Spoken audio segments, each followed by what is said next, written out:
Et votre invité aujourd'hui dans la grande interview en direct sur Boursorama, c'est l'économiste Nicolas Bouzou. Bonjour. Bonjour. Alors, on a eu les chiffres ce matin, c'est tout chaud. Le déficit public français, donc pour 2017, est finalement de 2,6%. C'est mieux que ce qui a été prévu par le gouvernement. Est-ce qu'on peut dire qu'avec Emmanuel Macron, les comptes publics, les comptes de la France sont mieux gérés ou tout ça n'a rien à voir avec lui ?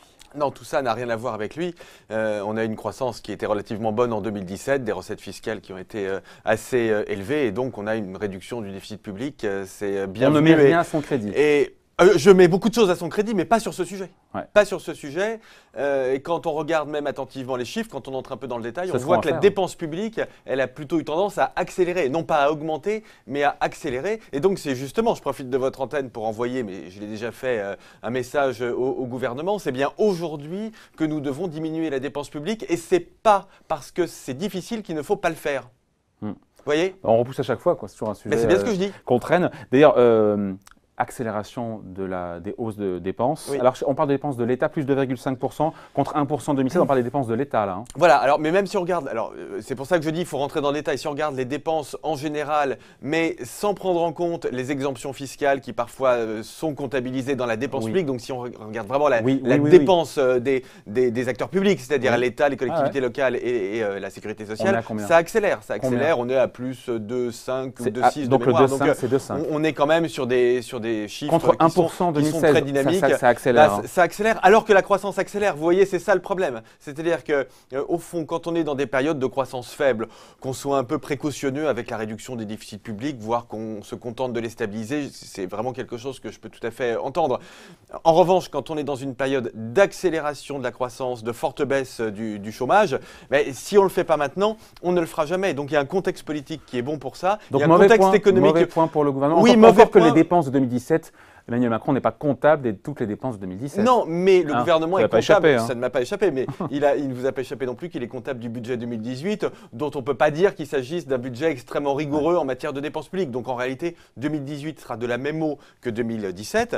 Et donc j'espère qu'enfin, en 2019, on aura un budget sérieux du point de vue de la dépense publique. Non mais attendez, je ne veux pas faire de mauvais esprit. J'aime bien ce gouvernement, j'aime bien le président. Je trouve qu'il y a des tas de choses qui sont faites, qui sont formidables. Peut-être on en parlera sur le marché du travail, la formation professionnelle, le bac, que sais-je. Tout ça est très bien. Mais simplement, on a vraiment ce problème de dépense publique.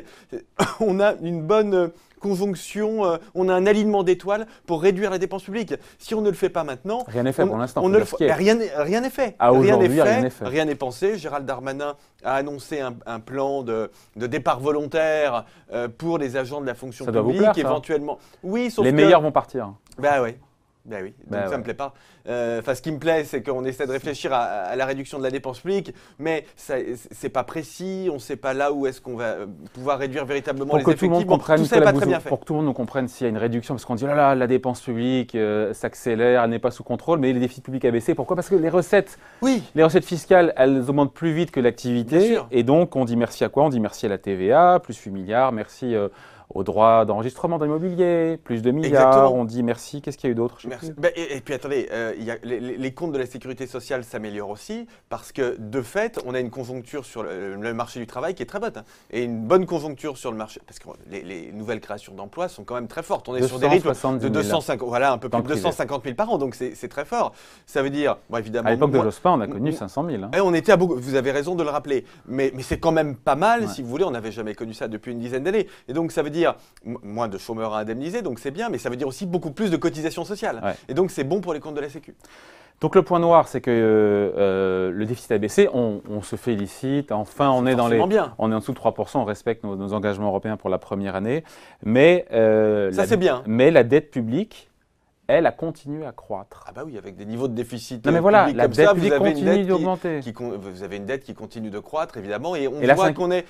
Bon, elle est très bien financée, on ne va pas s'inquiéter, elle est financée à 0,8% en 10 ans. Mais il n'y a pas que ça, si vous voulez. Elle est très bien financée, mais le paiement des intérêts de la dette, le simple paiement des intérêts de la dette, ce sont des dizaines de milliards d'euros par an. C'est le deuxième ou troisième poste. 44 milliards. Un petit peu plus, de l'ordre de 50 milliards.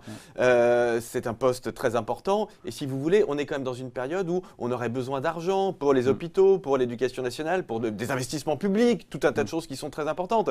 Et donc tout ça, si vous voulez, passe dans les intérêts de la dette. Donc c'est idiot, si vous voulez, c'est ça. Parce que, moi, si on parle beaucoup de la réduction de la dépense publique et de la réduction de la dette publique, ça n'est pas par idéologie, au contraire, parce que franchement, on préfère augmenter la dépense publique, c'est plus facile politiquement et c'est plus facile à exiger d'une certaine façon. C'est simplement parce que, d'une part, bon, il y a quand même ce risque d'augmentation de taux d'intérêt qu'on voit pas encore pour l'instant. Voilà, donc là on joue à se faire peur. Qui me panique Quel pas. est le niveau de déficit public qu'il faudrait avoir pour stabiliser au minimum la dette? On n'est pas loin, on n'est pas très loin. C'est quoi, c'est 2%? Ah non, il faudrait diviser par 2. Il faudrait diviser par 2, de l'ordre de 2%. Moi, je pense qu'autour de 2%, entre 1,5 et 2%, on stabilise la dette. C'est vrai qu'on a des conditions de financement. Vous êtes meilleur que moi, c'est un calcul tout simple. C'est croissance. C'est taux de croissance, oui, grosso modo, c'est taux de croissance-inflation. C'est ça. Voilà, mais bon. Bon, donc on n'y est pas encore. Donc, c'est-à-dire zéro pointé pour le gouvernement, pardon, pour Macron, zéro pointé en matière de… La dette, il faudrait quand même qu'on arrive à la faire diminuer un peu. Pourquoi? Parce que si demain on a une crise financière, récession mondiale, etc., j'en sais rien. C'est pas une prévision, mais ce sont des choses qui sont déjà arrivées, qui peuvent arriver. Il faut qu'on réarme la fronde, si vous voulez. Il faut qu'on se redonne des capacités d'endettement pour des périodes où ça ira moins bien. Et la bonne période pour le faire, c'est maintenant. C'est pour et ça rien n'est fait. Donc le jugement, le verdict, c'est quoi? Donc c'est zéro pointé en matière de gestion rigoureuse. Oui, sur ce sujet, je suis très mécontent. Oui. Je suis très mécontent. C'est vraiment le sujet qui n'a pas été pris à bras le corps par le président de la République et par le gouvernement. Pourquoi? Vous voulez que je vous dise pourquoi? Parce que c'est difficile. C'est ça qui m'agace. C'est difficile. C'est pas parce que c'est difficile qu'il ne faut pas le faire. Mais non, mais c'est difficile. Je ne veux pas dire que les réformes qui ont été faites sont faciles. Les ordonnances pénicaux, la réforme de l'apprentissage, de la formation professionnelle, ce sont de très bonnes réformes. Vraiment de très bonnes réformes. Simplement, c'est pas ça qui va mettre les gens dans la rue. Vous voyez bien que ce qui commence à mettre les gens dans la rue, c'est plutôt justement ce qui touche à la fonction publique, la réforme du statut des cheminots, etc. Donc, dès qu'on est sur ces sujets de dépenses publiques, un certain nombre de personnes, et notamment les fonctionnaires, bien évidemment, sont directement concernés. Et donc, c'est plus difficile à faire politiquement. La mobilisation n'a pas été si massive que ça des fonctionnaires. Ouais, elle n'a pas été si massive, mais vous voyez quand même qu'on est tout de suite, quand on parle de ces sujets, on parle de 300, 400 000 personnes dans la rue. Donc, évidemment, ce n'est pas des millions de personnes comme on a pu le voir par le passé, mais on voit qu'on est quand même sur des sujets qui sont un peu plus compliqués politiquement. Donc c'est la peur d'y aller, la peur d'affronter ce gros morceau. Ouais, c'est vraiment le gros morceau, mais en même temps, si Emmanuel Macron veut rendre service à la France, et je crois qu'il veut très sincèrement rendre service à la France, il faut faire ça. Dans le projet de loi de finances 2018, il s'agit de préparer l'avenir. Dans le projet de loi de finances, il n'y a absolument rien, donc ce sera pas avant 2019. C'est ce que je dis, donc c'est le sujet dont on va commencer à parler au mois de septembre, mais il faut préparer les esprits, de mon point de vue, dès maintenant. Ouais, avec un taux de prélèvement obligatoire, puisqu'on a les chiffres aussi ce matin, 45,4%, niveau record. Donc il n'y a pas d'inversion, mais on se dit que c'est aussi peut-être dû au fait qu'il y a plus de croissance, c'est ça? Et quand tout à fait, il y a plus de recettes fiscales. Bon, en même temps, il y a aussi plus de PIB, donc le dénominateur augmente aussi. Alors là encore, le taux de prélèvement obligatoire 2017, ce n'est pas le gouvernement actuel et ce n'est pas le président actuel qui en sont responsables. Dans le meilleur des cas, il baissera d'un point sur la mandature. Voilà, mais enfin, c'est quand même pas ce que le gouvernement fait de mieux non plus. Mais justement… En termes de baisse d'impôts, il manque d'ambition en termes de baisse d'impôts, le gouvernement, parce qu'un point sur la mandature, un point de PIB sur la mandature. Ça n'est pas suffisant. Et du coup, il y a ce jeu de bonne taux, c'est-à-dire qu'on diminue, on supprime les cotisations sociales, on augmente la CSG, la taxe d'habitation. Alors là, c'est pire, on dit que 80% des gens vont être exonérés, finalement 100%, du coup, tel ministre, je ne sais plus qui dit, il va falloir recréer un impôt. Bruno Le Maire tout de suite dit, ah mais non, surtout pas, voilà. Bon, plus personne, pardonnez-moi. Ouais. Donc plus personne ne comprend rien à ce qui doit se faire en termes de fiscalité locale, mais c'est parce qu'il n'y a pas d'effort du côté de la dépense publique. S'il n'y a pas d'effort du côté de la dépense publique, il ne peut pas y avoir de stratégie claire du côté de la fiscalité. Tout ceci est lié, tout ceci, bon, on n'est encore pas très bon. Mais en même temps, je pense que les Français, ce qu'ils veulent voir, c'est la fiche de paye. Et on se dit, voilà, on entend quoi? Moins de déficit, plus de croissance. On disait 270 000 emplois créés dans le privé. Un chômage qui est au plus bas, qui est très élevé encore, 8,9%, mais qui est au plus bas depuis 2009. Une croissance qui repart, mais des salaires qui ne suivent pas. On a eu les chiffres de la DARES, plus 1,4% sur un an. On se dit quoi? Qu'il y a un nouveau paradigme et que, comme ailleurs dans le monde, les salaires ne repartiront pas, les augmentations ne repartiront pas, ou on demande de la patience? Non, je pense que les salaires vont repartir parce qu'on voit bien qu'un grand nombre d'entreprises ont déjà des difficultés de recrutement. C'est un peu une spécificité française. Dans l'industrie, ce que nous dit l'INSEE, c'est grosso modo un tiers des entreprises ont des difficultés de recrutement. Bon, avec un taux de chômage à 9%. Oui, c'est ça. C'est quand même quelque chose d'absolument incroyable. Donc on a un problème, alors je ne veux pas employer un langage trop technocratique, mais ouais, d'appariement, de mismatch en bon français, de l'offre et de la demande de travail. Bon, alors évidemment, ce n'est pas bon du tout du point de vue macroéconomique, mais ça veut dire au moins que certains salaires vont repartir à la hausse parce qu'on cherche des compétences, parce qu'on cherche des gens. Donc non, je pense qu'il y aura des augmentations de salaire et comme l'inflation, même si elle augmente un tout petit peu, reste basse, il y aura des augmentations de pouvoir d'achat. En même temps, bon, il est normal que les gens… Quand 2019, 2020 je pense que, non, là, je pense que ça va arriver peut-être même dès cette année.